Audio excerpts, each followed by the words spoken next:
그 다음 이제 우리 명치에 위치하는 장기 중에 이제 길쭉하게 생긴 췌장이 있죠. 췌장 같은 경우는 아까 물렁물렁한 두부 같은 좀 딱딱한 두부 정도의 탄성을 갖고 있는데, 여기는 이제 그림 보시면 위치가 여기 있어요. 명치에 이렇게 있고 굉장히 길쭉하게 있고 사람마다 굉장히 위치하는 모습이 조금씩 달라요. 이분 같은 경우는 이렇게 이만큼이 췌장인 거예요. 지금 제가 그려드리고 있죠. 췌장.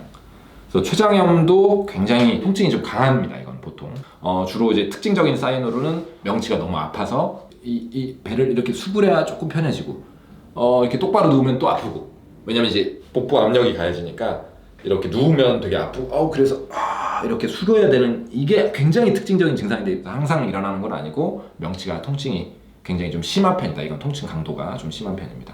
음주가 제일 중요한 원인이고요. 그 다음 이제 그 췌관, 췌장도 이제 췌장액이 나오는 관이 있거든요. 그 안에 돌이 생긴다든지 이것도 좀 중요한 원인이고, 그 다음 이제 비만이 굉장히 심해지면서 중성지방 콜레스테롤이라고 해서 이게 보통 한 150 이하가 정상인데 막 1000, 2000 이렇게 나오시는 분들이 있어요. 너무 막 기름기, 탄수화물 많이 먹고 음주도 많이 하시고 이러면서 이제 중성지방 수치가 너무 높아지면서 췌장염이 오는 경우도 있습니다. 이 세 가지가 가장 주된 원인이고, 그 외에 이유를 알 수 없이 췌장관이 굉장히 가늘하다. 여기 통로가 좁으면 쉽게 막힐 거 아니에요. 그래서 췌장관이 기형적으로 생겨서 나타나는 경우도 드물게 있다고 되어 있습니다. 그래서 췌장염이 생기면 굉장히 명치가 아프고 이렇게 구부려야 돼 조금 편해지는 이런 게 이제 특징적인 사인이라고 할 수가 있고요. 사진을 보시면 이분은 이제 굉장히 심하게 상복부에서부터 배꼽 아래까지 쭉 이렇게 제가 표시해드린 게 이게 이제 염증 물질 때문에 허옇게 변한 거예요. 원래는 이렇게 까맣게 보여야 되는데 지방은 이 지방 조직 주변에 내장 지방 조직까지 염증이 파급이 되면서 이렇게 회색으로 변하는 것들이 이만큼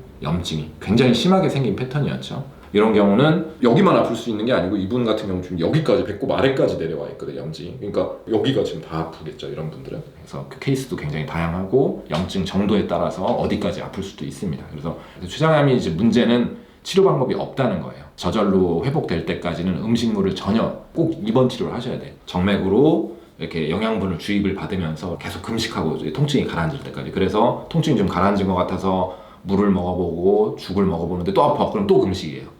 그래서 반복적으로 생기다 보면 나중에 너무 흔하게 재발을 해서 한두 달에 한 번씩 계속 통증이 생겨서 또 오시고 계속 그런 경우가 많습니다. 제일 중요한 건 음주예요. 음주. 그래서 그런 것들 주의하셔야 되겠습니다. 자, 다음 아까 저희가 말씀드렸죠. 간이 가장 큰 장기입니다. 간이 가장 큰 장기여서 간에 염증이 생기면 상복부 통증이 생길 수가 있죠. 저 같은 경우도 A형 간염에 한번 걸려봐가지고 증상을 잘 알고 있어요. 그래서 이게 처음에는 그냥 약간 몸살기? 감기 걸린 줄 알았어요. 저도 처음에. 약간의 이제 오한과 몸살기가 좀 오다가 점점 좀 피로하면서 소화가 좀 안 되면서 명치가 통증이 생길 수 있습니다. 근데 이것도 약간 마찬가지로 간이 제일 크게 위치하고 있다고 그랬죠. 여기 약간 우측 상복부에 이렇게 위치하고 있기 때문에 처음에는 증상이 없어요. 염증 때문에 많이 부어야 통증이 생기기 시작합니다. 처음에 점점 얘가 부어서 이렇게 부었다 보면 이제 복막을 자극하기 때문에 이쪽으로 많이 부으면 명치가 아플 수가 있고요. 이쪽 복막을 자극하면 이 옆구리가 아플 수도 있고 이렇게 갈비뼈 라인을 따라서 아플 수도 있는 거예요. 그래서 통증은 꼭 어디 한 군데 생기진 않고 어떻게 보면 다 좀 비슷하죠. 담낭도 그렇고. 그래서 이제 증상만 갖고는 알기는 어려운데 간염도 원인이 굉장히 다양하게 있거든요. 가장 흔한 원인이 바이러스 감염. 우리나라는 B형 간염 보균자가 많다 보니까 B형 간염 때문에 이 활동성으로 바뀌면서 간염이 생기는 경우에, 그리고 급성으로 A형 간염 바이러스가 들어와서 간염이 생기는 경우에, 또 C형 간염, 이런 바이러스 간염이 이제 가장 흔한 원인이 될 수가 있겠고요. 그 다음 진짜 흔한 거, 약물성. 우리가 독성 감염이라고 해요. 독성. 이게 독성이라는 거는 약뿐만 아니고 약초, 건강보조제 뭐 이런 것들. 제가 경험한 케이스는 피부 질환에 안 좋아가지고 무슨 한약재를 이제 드시기 시작을 했는데 거의 한 달 정도 드셨다고 해요. 그래서 그 피부는 많이 좋아지셨는데 갑자기 이제 어느 날 몸살이 자꾸 오고 뭔가 피로하면서 소화도 자꾸 안 되고, 이거는 영상을 찍어봐도 CT에서 초음파에서 간이 다 정상으로 나옵니다. 디테일하게 무슨 초음파에서 염증이 나오는 건 아니기 때문에 영상은 정상이고 피검사로 확인을 하셔야 돼요. 그래서 피검사에서 간 수치가 보통 35 이하가 정상이거든요. ALT라는 수치가. 근데 그게 이제 수천 대 이상으로 올라갈 수가 있고, 그 다음에 이제 황달 수치가 굉장히 상승돼 있으면 뭔가 간에 염증이 굉장히 심하게 생겼구나. 그리고 영상이 일단 깨끗해야 돼. 뭐가 돌이나 이런 게 있으면 안 됩니다. 돌 때문에도 간 수치가 올라갈 수 있기 때문에. 그래서 돌은 없는데 피검사만 확 상승돼 있다. 그리고 이제 피검사에서 아까 얘기했던 바이러스 A형, B형, C형 간염 음성인지 확인이 되면 그제서야 이제 독성 간염인지 확인이 될 수가 있어요. 그래서 독성 간염은 대부분은 다행히 저절로 회복이 되지만 굉장히 드물게 한 0.1%에서 전격성 간염.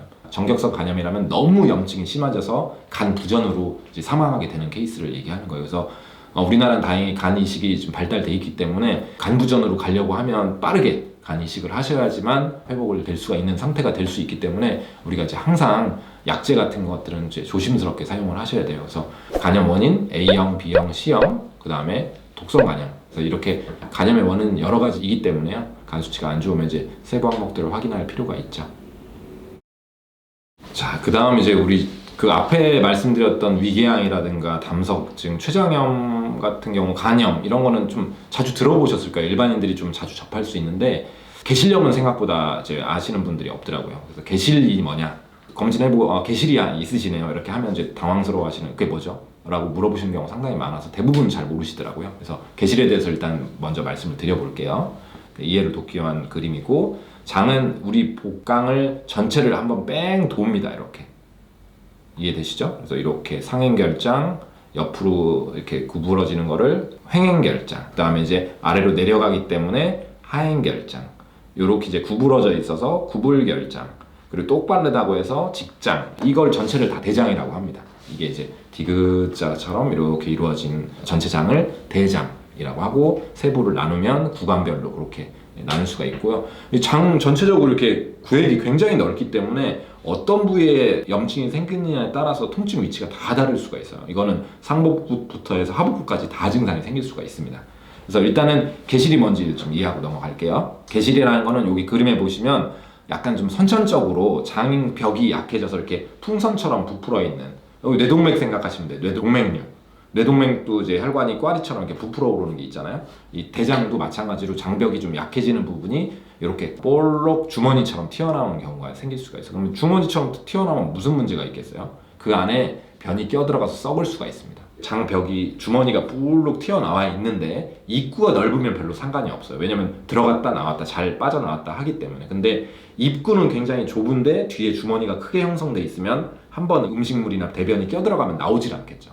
그러면 이제 그 안에서 부패가 일어나게 됩니다. 그래서 부패가 일어나면서 염증이 생기는 거를 개실에 생긴 염증, 개실염이라고 하는 거죠.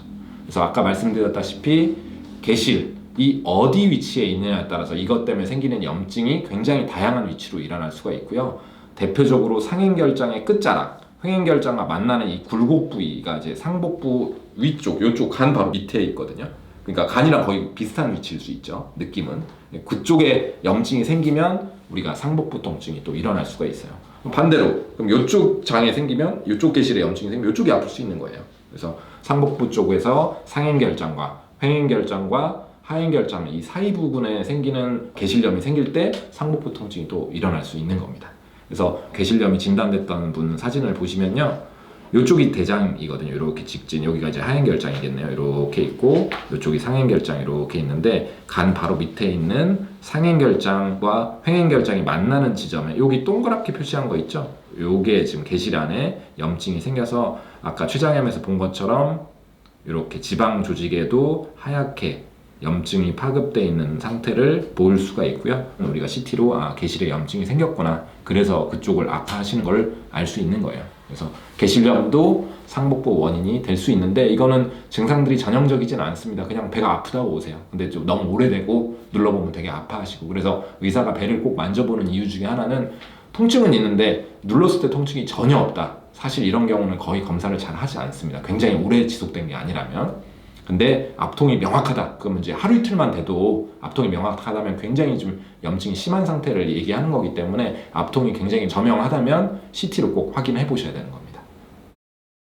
요거는 조금 흔하지 않아요. 혈관 질환인데 이쪽에는 혈관들이 굉장히 많이 있습니다. 왜냐면 혈관이 이 심장에서 쭉 나와서 복부 혈관을 따라서 쭉 타고 내려가다가 다리 혈관으로 쫙 갈라지는데, 갈라지기 전에도 아주 굉장히 여러 가지 혈관들이 그쪽에서 이제 나오기 때문에 어디 혈관이 막히느냐에 따라서 통증이 생길 수가 있는 거예요. 그래서 오늘은 좀 흔하진 않지만 상복부에 통증이 생길 수 있는 혈관 중에 장, 간막, 동맥, 혈전증, 굉장히 드물지만 저도 한 3케이스 지금까지 경험했던 것 같아요. 요거에 대해서 좀 설명을 드려볼게요.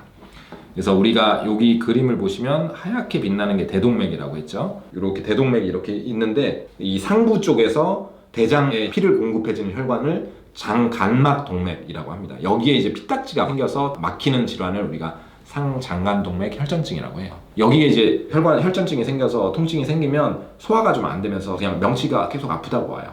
드문 질환이기 때문에 바로 검사를 하기는 좀 어렵고요. 이분도 당연히 초음파 해보고 위내시경 해보고 둘 다 해봤는데 다 깨끗하다 그러면 이런 경우는 이제 대부분 의사들이 저도 그렇지만 기능성인 문제인 것 같습니다. 위장약을 먹으면서 경과를 봅시다. 이렇게 하게 되는 거예요. 흔치 않기 때문에.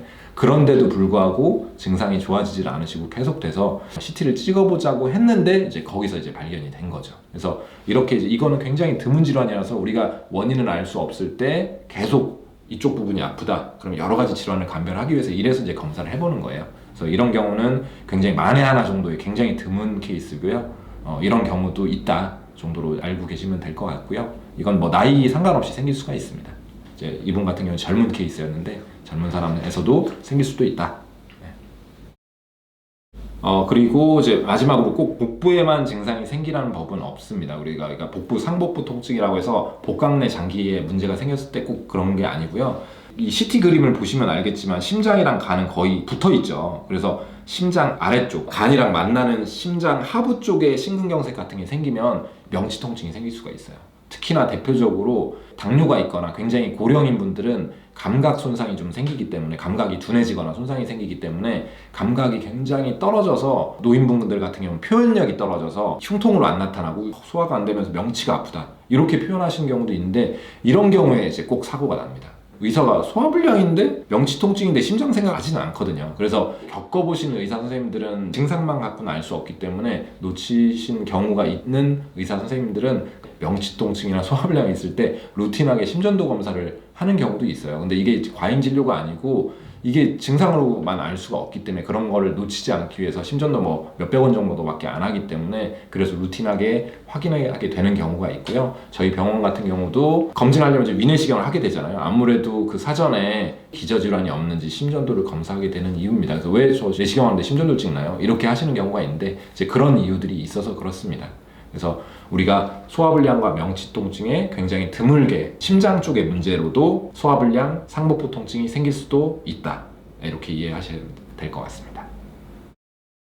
오늘은 여기 상복부에 일어나는 통증들을 좀 다뤄봤습니다. 전체를 다룬 건 아니지만 상당히 많은 부분들이 설명을 드린 것 같고요. 상복부에서 생길 수 있는 통증에 대해서 설명을 드렸고 그 다음은 옆구리 통증, 등 통증 이런 것들을 이제 다뤄서 환자분들이 궁금해하시는 통증에 대해서 한번 정리를 해보도록 하겠습니다. 자, 궁금하신 내용이 있으면 댓글 달아주시고요. 오늘 내용이 유익하셨다면 구독, 좋아요, 알람 설정 부탁드리겠습니다.